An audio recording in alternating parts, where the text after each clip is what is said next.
actual dripping down my finger. Mmm.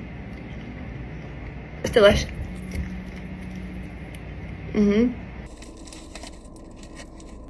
Oh my days. Get in! That's a proper chicken burger, isn't it? Fried potato.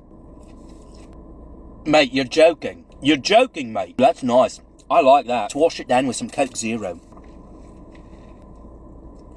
Oh, it's like jet fuel, isn't it? It burns. And I love it. Chick-fil-A breakfast, that's a 10 out of 10. What happens when a plate looks so wrong that an entire table refuses to touch it until one bite turns suspicion into silence? Chicken and waffles sounds like breakfast and dinner collided by accident, yet this strange American combination exposes something bigger. How much of what Europeans believe about American food comes from headlines instead of experience? Once syrup meets crispy chicken, the argument changes, and so does their view of America. The bite that won. A golden waffle lands beneath a piece of fried chicken, maple syrup glows under the lights, and a European rulebook appears to catch fire. On one side of the table sits everything breakfast is supposed to be. On the other sits everything dinner has defended for generations. Putting them together feels almost mischievous, like serving fish and chips inside a birthday cake and waiting for applause. That hesitation is understandable in Brussels or Liège, where waffles are usually associated with sugar, fruit, chocolate, or a warm paper wrapper on a city street. In London, Paris, and Berlin, fried chicken is familiar too, although it generally stays beside fries, sauces, or bread rather than underneath maple syrup. The ingredients are recognizable, yet the marriage looks so unexpected that the plate seems to be smiling at its own joke. Then one complete bite quietly changes every confident objection around the table. The crust arrives first with salt, pepper, spice, and a crunch loud enough to sound like a tiny standing ovation. The waffle follows with a soft center and toasted edges, while the syrup slips through those neat little squares and connects everything without drowning the chicken. What looked random suddenly reveals careful balance.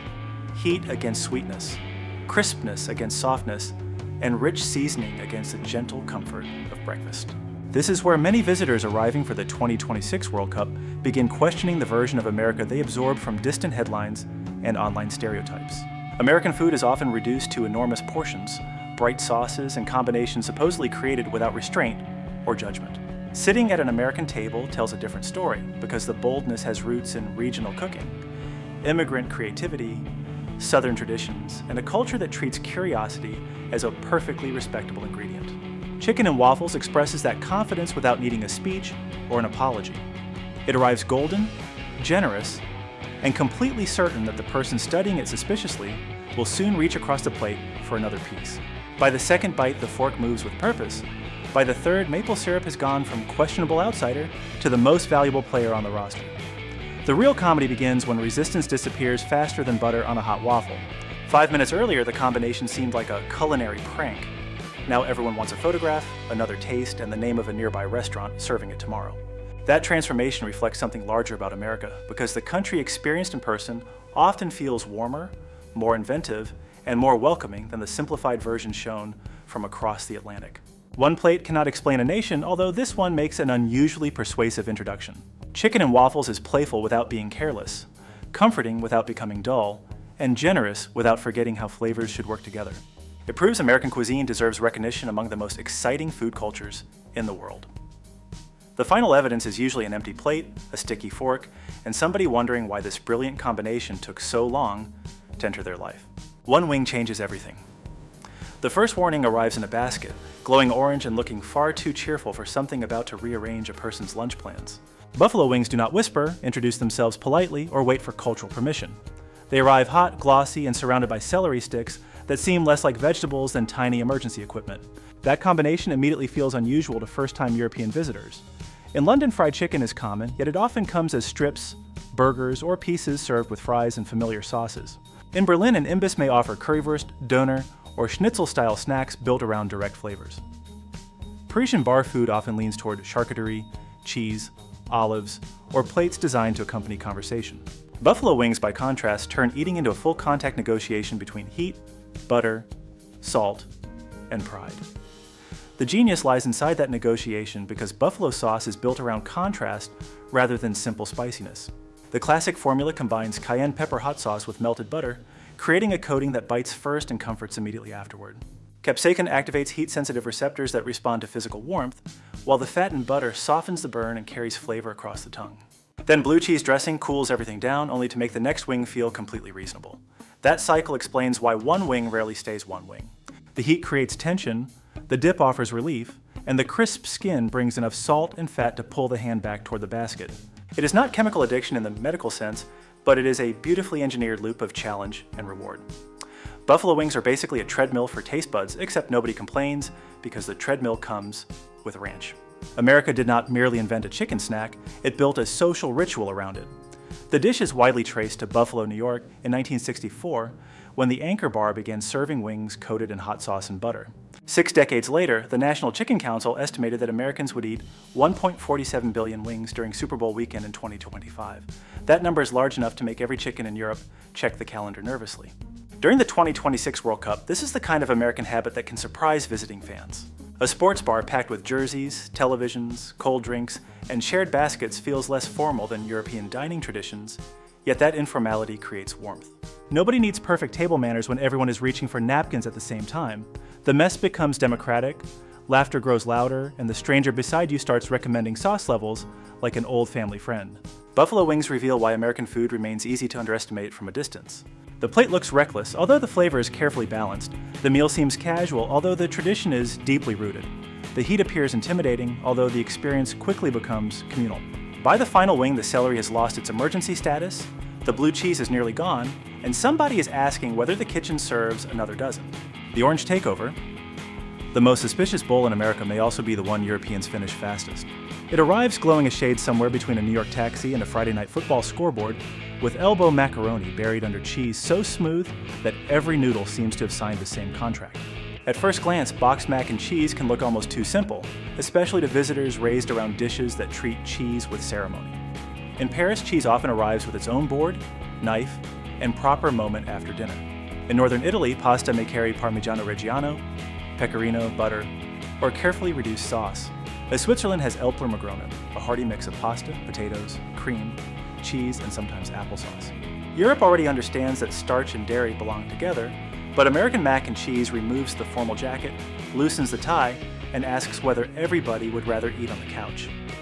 That informality is exactly where the charm begins. The sauce coats every curve instead of sitting politely on top, while the noodles stay soft enough to feel comforting without turning into paste. Salt sharpens the cheddar, fat carries the flavor, and the familiar shape makes each spoonful nearly identical. There's no difficult bite hiding at the bottom, no olive pit waiting to ruin the mood, and no tiny garnish demanding an explanation. It is culinary reliability, served in a bowl. The numbers explain why this humble dish became part of American life.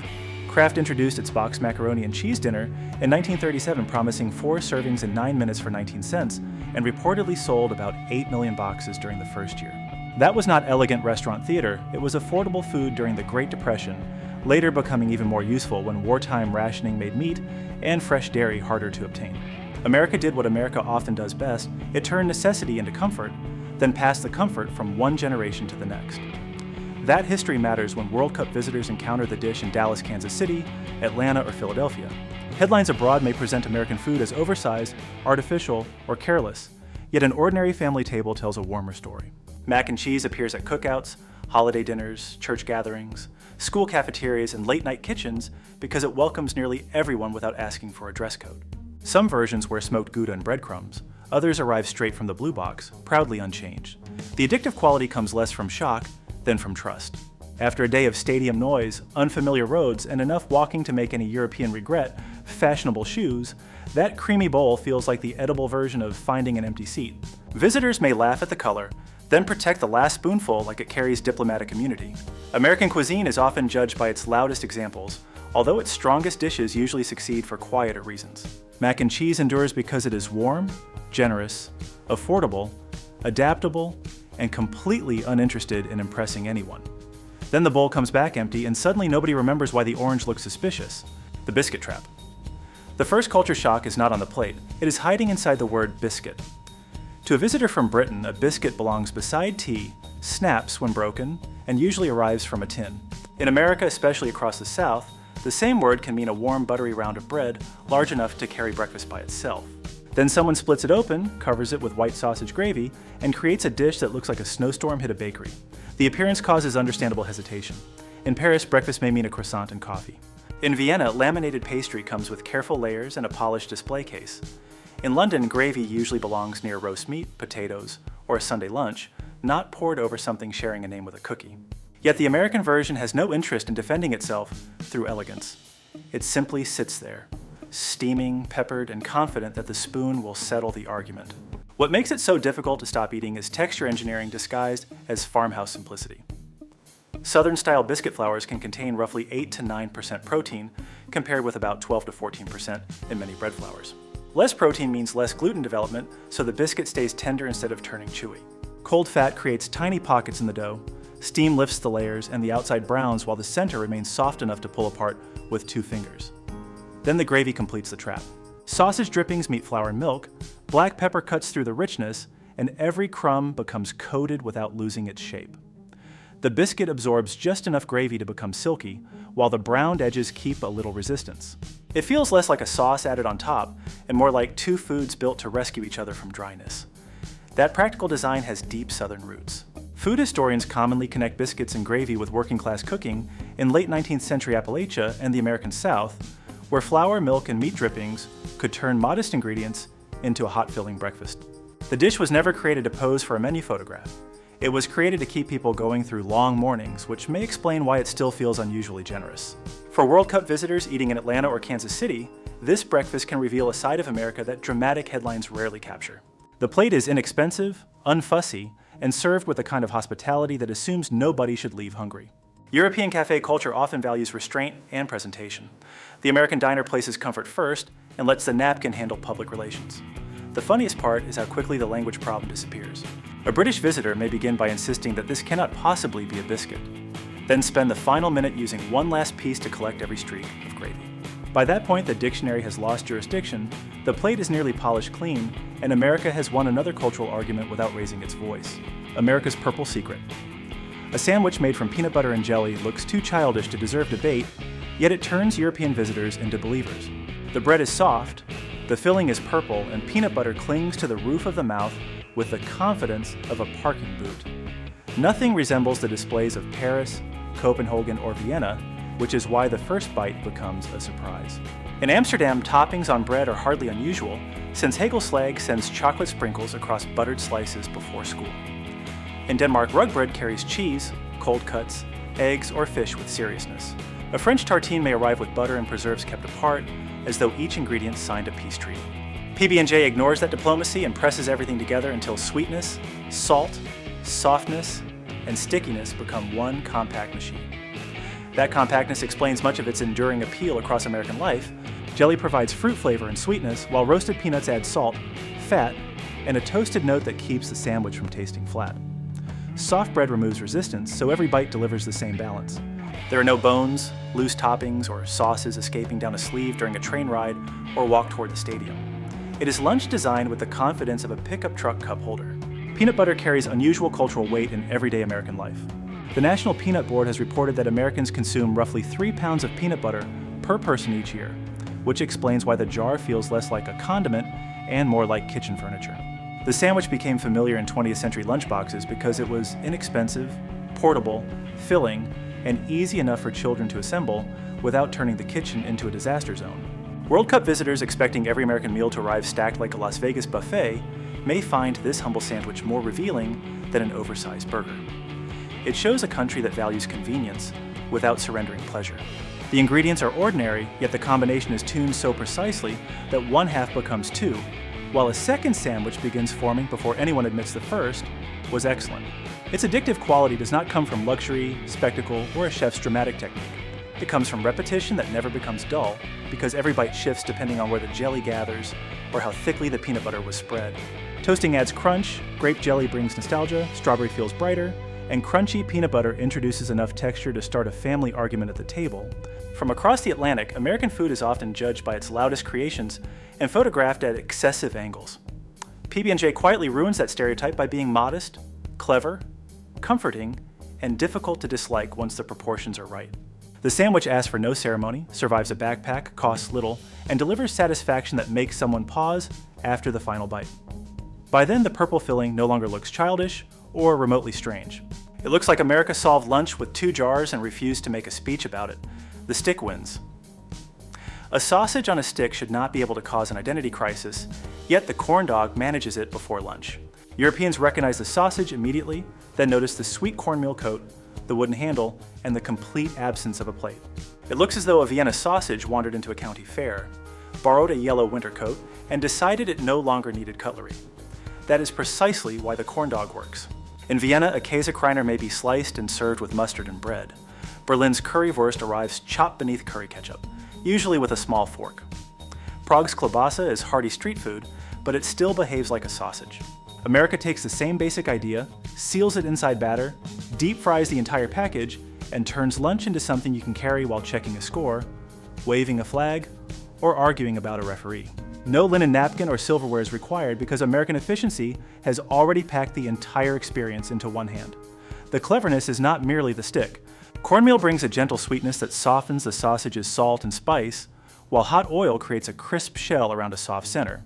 Each bite moves through 3 textures in seconds: a brittle edge, a fluffy middle, and the springy snap of the meat. Mustard adds acidity, ketchup adds sweetness, and suddenly a food that looked like a carnival joke starts behaving like serious flavor engineering. Its history is suitably American.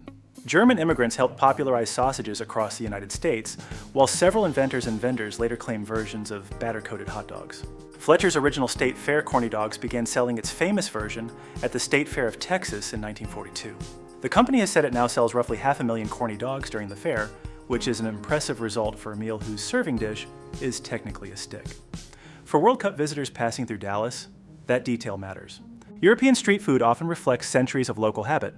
From Belgian fries and paper cones to German sausages served beside bread, the corn dog reflects a different American instinct. Make it portable, make it filling, and make sure nobody misses the second half because lunch required a table reservation. Its addictive quality comes from momentum. There's no pause for cutting, arranging, or deciding which element belongs in the next bite. The ratio has already been solved. The hand simply lifts, the crust cracks, and the sausage follows. By the time skepticism catches up, only the stick remains, looking like evidence from a very delicious crime scene. That small invention says something generous about American food culture. It does not ask visitors to abandon European traditions because it begins with one of Europe's most familiar foods. America simply adds cornmeal, heat, mobility, and a little fairground confidence. What first appears almost comical becomes practical, balanced, and unexpectedly satisfying, proving once again that the country's boldest food ideas often make perfect sense after one honest bite. America's sweetest ambush. The first mistake is trying to eat a s'more neatly because America never designed this dessert to respect clean fingers. The marshmallow leans sideways, the chocolate starts melting before anyone is ready, and the graham cracker cracks with the timing of a folding lawn chair at a family reunion. Within seconds, dessert has escaped the plate and become a small outdoor event. That is exactly where its charm begins, inside that glorious lack of control. Across Europe, sweets often arrive finished, polished, and completely ready for admiration. A pastry in Paris may look too perfect to disturb, while Belgian chocolate is usually presented as the final product of careful craft. In Britain, biscuits come ready for tea, and Scandinavian pastries tend to leave the kitchen with every layer already settled. The s'more takes another route because the person eating it must also complete it. A marshmallow is toasted over fire until the outside turns bronze and the center loosens into warm cream. Chocolate waits underneath, softening from the heat, while the graham crackers provide enough crunch to keep the whole thing from collapsing into a sugary landslide.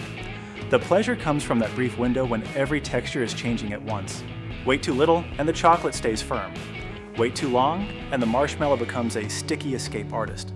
This is less a recipe than a tiny piece of American theater. Everyone watches the flame, argues over the correct shade of toast, and pretends the blackened marshmallow was intentional. Nobody needs a pastry chef, a reservation, or a silver fork.